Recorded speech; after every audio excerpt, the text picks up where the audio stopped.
Ayan, so good morning guys. Welcome back to my channel, Doy Puno Vlog. At ngayong araw na palit tayo ng exterior ng bike. Yung binili niya nga palang exterior, may kasama na siyang interior.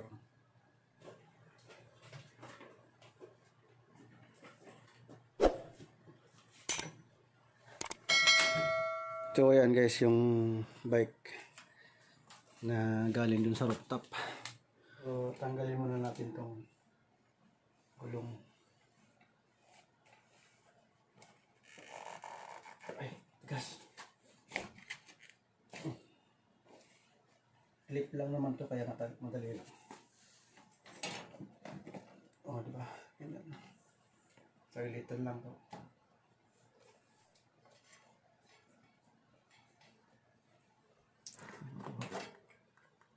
Yan, sabit lang yan dyan. Tapos itong isa yung gagalaw.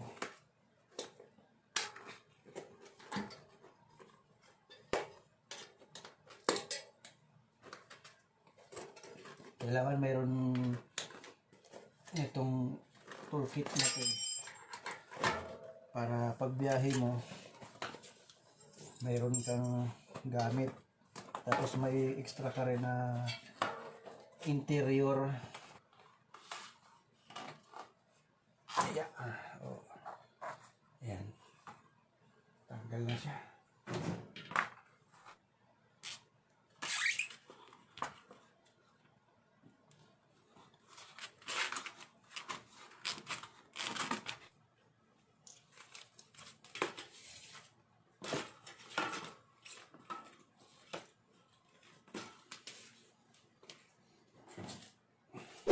At ito din, kailangan mayroon kang dala nito.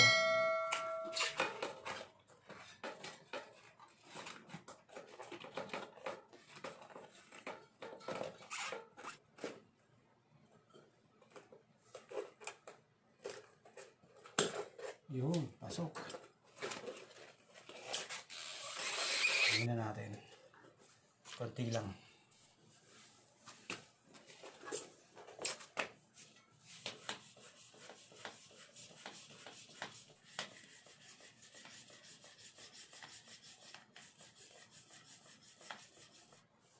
Ayan. Palitan na natin. Ayan, so tapos na itong isa. Ibalik na natin. Yep. Yun, ganun lang guys.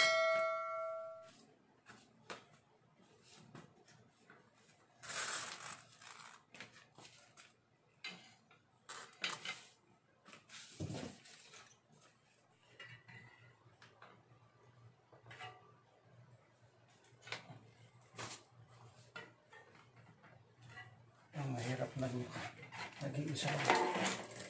Ayun, natanggal ka rin.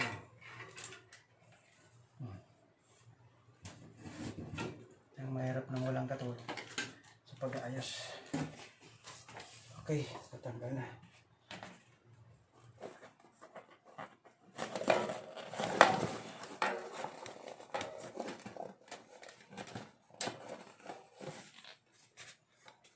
Tanggal interior.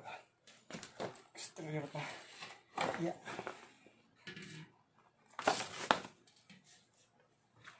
Bago.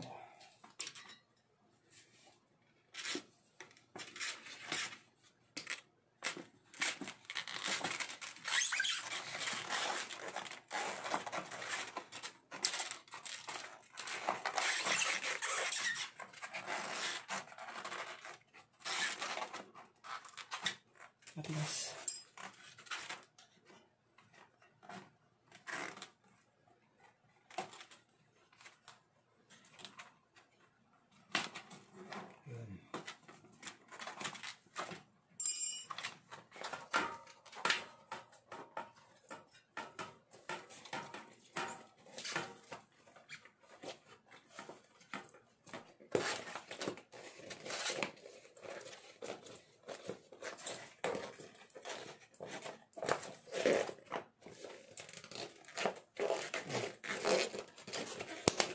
Pasok. Hindi na ginamitan ng ang sikot natin. Check natin ito.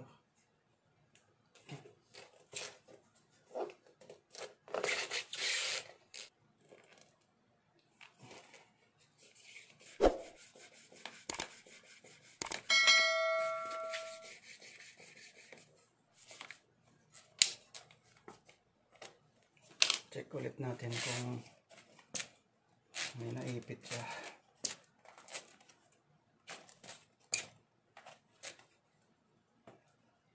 Okay, wala. Ayun na natin.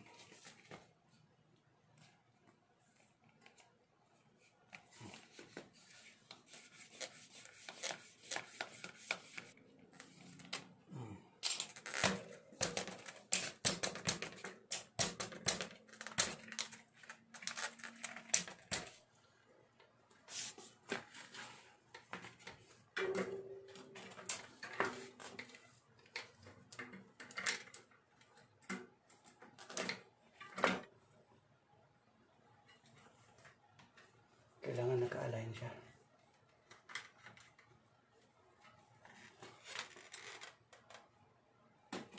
Dapat natin. Tanggalin natin sa stand. Tapos, saka natin ligpitan. Lock na ba? Okay. Kabila. Okay. Lock natin.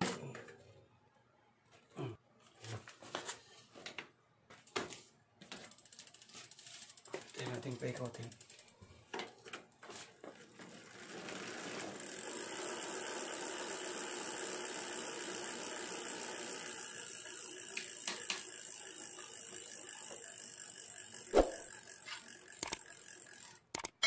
Okay. Ayan guys, so tapos na yung ginawa natin. Pagpalit ng interior at exterior ng bike. Ayan. Medyo maliit na yung gulong niya. Sa kabila din. At yun yung mga pinagpalitan natin.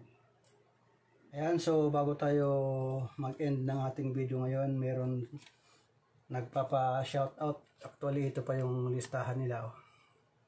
So, isa-isahin ko lang si Sam Malagu, taga Pampanga to. Tapos kay Bal, kay Yola, kay Miti, kay Cherry, kay Paul na ka-roommate ko, at kay Eileen na taga-assembly pero ngayon nasa packing na siya. Tapos kay Grace Cute. Ito yung nakasulat binasa ko lang. So sa inyong lahat, shout out sa inyo. Salamat sa pagsuporta at patuloy na panunod sa aking video guys. Ayan, so ayun pala guys, 4 na subscriber na lang. So 2,000 na tayo. At kahit paano ay mayroon na mga nanonood sa aking mga video, kahit random video lang. Kasi hindi talaga ako makatutok sa kung ano yung content talaga na gagawin ko sa aking channel kasi nagkatrabaho tayo dito sa sa Taiwan. Limited lang yung araw natin saka yung oras. Kaya ginagawa ko lang ng video tong channel kasi para hindi siya mawala. So siguro pag for good ko, pag uwi ko na ng Pinas, doon ko na magagawa yung as in talagang plano ko sa aking channel. So hanggang sa muli. Bye bye.